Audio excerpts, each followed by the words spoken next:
It was the lowest period of my life, me, Ethan. I wed Alice, my longtime lover, when I was 26. We've supported one another ever since. I cherished Alice to the hilt. She was my life's purpose. To say Alice was my reason for existing would be a stretch, but she truly meant the world to me. Since our undergraduate years together, Alice and I have been together. However, the way we met is a little awkward. I went all out since I thought she was the one, and was instantly smitten with her. Alice surprised me at first, but her generosity and compassion just deepened my feelings for her. I eventually admitted that the reason I wanted to marry her was that she was Alice. Though our relationship began with a great deal of intensity, that was only the beginning. I thought Alice and I were doing well, but Alice was diagnosed with cancer when I was approximately 30 years old. When it was found, it had already begun to spread, and the medical professionals predicted that it would not live long. I sobbed, feeling pitiful. It was not me who was in pain, but Alice. She undoubtedly knew that I was trying not to cry in front of her. It was excruciating to watch her always appear happy in front of me. I therefore made every effort to help her so that she could say she had a happy life in the time she had left. She ate her favorite dishes every day, and we went on trips. She preferred to live her life on her terms, as opposed to endure prolonged agony. We laughed a lot and enjoyed ourselves because it was Alice's wish. Alice lived longer than the doctors had anticipated as a result of that. Isn't Ethan a little lonely? I wish to preserve certain memories because of this. You can chuckle, remember the wonderful times, and avoid feeling lonely by doing that. Do you not think? Alice smiled when she went to heaven, and never stopped thinking of me. It seemed like the end of the world to me.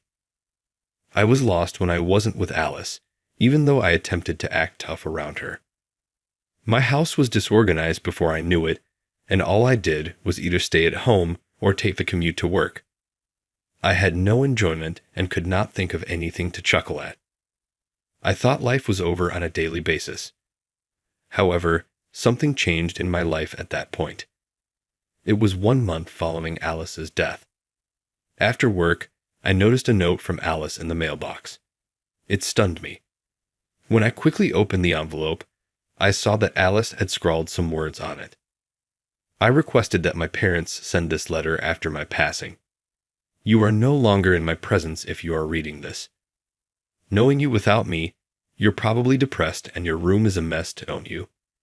If you're thinking that, I have a surprise for you. A gift card good for a spa resort stay. I purchased it covertly. Take advantage of this to relax and rejuvenate. Oh, and make sure you utilize it. You may count on me to haunt you if you fail to send me a photo from the trip. Alice's feelings and ideas were recorded in the letter by her bedside. Alice had been contemplating my future after her departure. She prepared this for me for that reason. Alice, I was moved by her generosity. My eyes filled with tears. She cannot be thanked or compensated for. The thought now causes tears well up in my eyes. With a sniff, I unfolded an additional letter. But instead of a wordy letter, this one read as follows in the middle of the paper. Being at your side brought me immense joy. I appreciate how you have brought love and enrichment into my life. I adore you a great deal. There were noticeable tears on the stationery, and it was slightly wrinkled. I wept uncontrollably, weeping uncontrollably. It's me who needs to be giving thanks. Alice, I appreciate your love and presence in my life. I hope to see you once more. I looked out at the beautiful alpine scenery as the bus bounced me gently. I took today off to go on the trip that Alice gave me as a gift. To be honest, I wasn't all that excited, but Alice was anticipating the photos. As the bus transported me, I thought of Alice and how much she enjoyed the outdoors. She loved to travel, especially to regions with lots of natural beauty. She threw caution to the wind and declared that she still wanted to have a woodland bathe. I didn't often visit natural areas like mountains or rivers. All I can say is that I may have gone on field excursions for school. I used to wonder why gazing at trees was so enjoyable. However, after spending time in nature and with Alice, I was moved by the abundance and beauty of the planet. You won't find a vista like that in the city. There's an escape from reality, and before I knew it, I started to value the natural world. While brown and green hues make up the majority of the scenery from the bus, there are moments when rivers and camping areas are visible. In relation to that, Alice and I frequently went camping. Gathering the necessary equipment and all was a bit of a problem when she initially suggested camping, but it was enjoyable. Trying to start a fire, preparing the BBQ, getting too worked up about little things, and sharing laughs with one another. I shed silent tears as I saw the undulating forest scenery, recalling Alice. A deep and pervasive despair is piercing my heart. It is excruciatingly painful. I sobbed in silence. Please allow me to cry. I'm not resilient enough to bounce back that rapidly. Pardon me, are you all right? The woman seated across the aisle from me stretched out in worry, but I was just silently crying. I'm sorry. I'm fine, really. I attempted to acknowledge with a nod, but I was immobile. The woman in front of me was incredibly gorgeous. I was looking shocked, and the long-haired woman tilted her head and said, is there something on my face? Sorry, you just remind me of someone I know, I hurriedly said, snapping back to reality and wiping away my tears. I was taken aback by more than simply her attractiveness. She was obviously quite beautiful, but I also had a vague impression that we had met someplace in the past, but I couldn't place it. What location was it? Oh no, I can't recall. The woman laughed and gave me a little dissatisfied look while I was lost in contemplation. Ahaha, figures, right? Then she muttered something to herself that I was unable to understand. Did I say something odd? I tried to change the subject out of instinct after noticing her rather dejected profile. I appreciate you speaking with me. It enabled me to gather myself. She seemed to be traveling alone, and I knew that if I kept thinking about Alice, I would ruin the trip she had arranged for me. Perhaps that's why I made an effort to strike up a discussion. She smiled gently in response, though she still appeared astonished. I just felt it was unfortunate that a face that attractive could look so depressed. Are you going anywhere by yourself? The woman identified herself as Mir and said she was doing business at the same hotel. She said, she must have been a wonderful woman, as I introduced myself and said the trip was a gift from my late wife. Grieving over the loss of someone like her is only natural. She struck me as a genuinely good-hearted individual who had a genuine ability to relate to others. There is still some time before the bus comes. Could you please tell me a few things about your wife? What? I apologize if this is too painful. It is not necessary for you to. I've really never truly experienced the tenderness of a family because I was raised in an institution and have never been married. Mir gave me a slightly envious look. She seemed a little younger than me, but she exuded a certain innocent youth.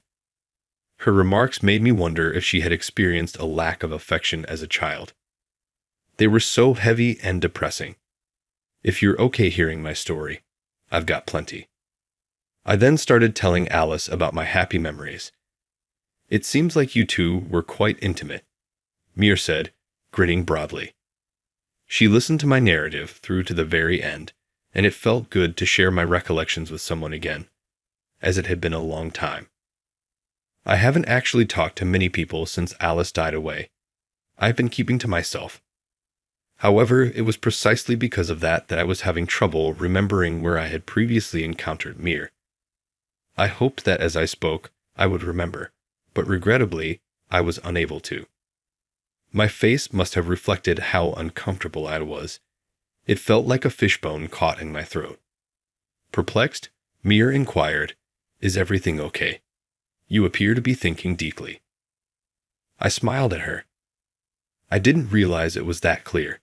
I can't quite place it, but I have a feeling that I have met you before. Oh, I see now. It's annoying when you can't recall something, she said before offering to assist in clearing that out. she said to me, passing me a piece of paper. That actually has a small studio in its annex. Visit and take a look. The bus stopped at that same moment as she grinned. I went to the inn after getting off the bus, and I had a decent time while on vacation. Even though I wasn't feeling very upbeat, talking to Mir made me feel better. I felt a little better when I thought of having a narrative to tell Alice, and I was interested in the studio Mir had described. Despite being an inn, this location seems to host concerts on a regular basis. Although I initially didn't understand why an inn would include a studio, the musical events helped it make sense. Mir had said that I would see why I was feeling uneasy if I went to the studio. I suppose I had to investigate. I went to the studio after taking use of the hot springs. I looked up to saw Mir, dressed in a dress, strumming a guitar. Something about her reminded me of a recollection. During the time Alice was still living with us, our dates would frequently take us to amusement parks. Since camping was a bit pricey for us, we typically went to the movies or the park instead. Alice stated, "Look over there," on one of those days. They had an event scheduled. At a little amusement park, there was a show on stage. There was barely anyone in sight as a lone woman with a guitar stood on the enormous stage. Given that it was a weekday, the attendance was expected. She started to play the guitar and sing, not allowing such things affect her. She had a very lovely and clear voice. More and more people gathered around as the music continued. Alice was also moved to tears. "She is incredible." She said something like, "I'd love to hear her play again." Oh, I see now. That day, Mir was the entertainer. I hardly remember her face because it was so long ago, but I will never forget the sound of her voice and the guitar. As Mir stated, I felt a lot better, and the knot in my throat relaxed. Her performance gave me a much-needed boost of energy. As it happens, Alice and I had just begun dating when we heard Mir's performance. Memories of those early days, both sweet and terrible, flitted back. It was like receiving a gift from Alice to meet Mir here today. Alice had a wonderful way of surprising people from a distance. Regards, Alice. Strangely, I don't feel pain when I listen to Mir's song and think back on Alice. For the first time in a long time, Mir's song appeared to wash away my sorrow and enable me to speak openly about my memories of Alice. There was a chance for spectators to shake hands with her after the show. She appeared to have a sizable following, each one beaming with enthusiasm at the prospect of getting to know her. In my case, I placed a thank you note in a fan mailbox since I lacked the bravery to participate in the handshake session. It said, "Thanks to you, I remembered so many memories with my wife." However, I haven't seen her again since then. I guess that's only natural. After all, she has her fans. I'm not the type to approach her casually. I had that thought. There was little chance of me running into her, because I was traveling alone and the inn was somewhat large. It's unlikely that I'll see her again. Meeting someone by chance is usually an uncommon occurrence. Once-in-a-lifetime experiences, if you will. That's what makes a journey truly charming. Surprisingly, though, I never would have thought that we would go on a blind date. I was astounded as well. It was on a blind date, 2 years later, when I finally ran across Maya. I didn't recognize her at first since she had cropped her long hair for a photo taken on a blind date. I should mention that my friend essentially compelled me to go on the blind date. Instead, I came here under false pretenses. My friend initially advised me to start over because there was a stunning woman who was still quite young. But regrettably, I wasn't thinking about getting married again. When the conversation seemed to be heading towards a blind date, I kind of declined. I was then asked to a semi-formal gathering. A social event can be left easily, unlike a formal blind date. Just this once, I thought to myself, because I felt horrible declining my friend's invitations all the time. But I was all set when I said yes to the invitation. Later on, he'll pay for this. Things seemed different when I realized it was Maya who was the other person. I really wanted to talk to her for a little while. I thought, Maya, you're famous. I figured a lot of people would be interested in learning more about your life. In all honesty, I don't have that many fans. Simply put, people flock to meet me because of my mentor's name because they are highly well known. In addition, I don't think I'll ever marry a fan. At the concert, it appeared as though she was extremely popular, but it turns out that was simply how it appeared. Making that tiny studio full doesn't translate into stardom. Furthermore, Maya sings as a passion rather than her primary employment. Since she had such a lovely voice, I really felt it was a shame she wasn't a professional vocalist. Maya, though, says it's only a hobby, so I can do it as I choose and not feel obligated to. I suppose there is some truth to the pressures associated with becoming a professional. Various methods for various people. We became closer through these chats with Maya. As it happened, our relationship was destined. After we started dating, a year had gone very quickly. In many ways, we clicked. Our relationship was easygoing, and we didn't fight very often. Maybe Alice was the reason we clicked so well, or maybe we were just a perfect match. Alice seemed to be pointing me in the direction of Maya. Although I was sincere in my desire to get closer to Maya, I did question whether my divorce would be sufficient. She firmly informed me that doesn't matter. She just wants to be with me when I expressed that worry. I wanted to stay with Maya forever after hearing her say that. I had not forgotten about Alice, of course. I was never able to. However, I feel like Alice would chastise me if I continue to live in the past. I'm sure she would tell me to gather myself. Thus, I made the decision to proceed. Do you want to wed me? I knelt in front of Maya and proposed marriage for the second time in my life, giving her a tiny ring and flowers. With a wide smile on her face, she exclaimed, "I'd love to." She was overcome with emotion when she took the ring. I would never want to feel that level of sadness ever again. Since Maya was aware of Alice's and my past, we both have routine examinations. After all, the likelihood of recovery is increased by early detection. Maya asked that we not have a wedding ceremony. The memory of your wedding with Alice is priceless. It's not anything I would want to change. She was quite thoughtful. But as every girl imagines herself in a wedding, I surprised her with a picture shoot and wedding gown as a tiny gesture. She exclaimed, "This will be a memory to cherish forever," with pure excitement. Maya appeared genuinely delighted when I saw her wearing that clothing and smiling brightly. My heart was full just looking at her.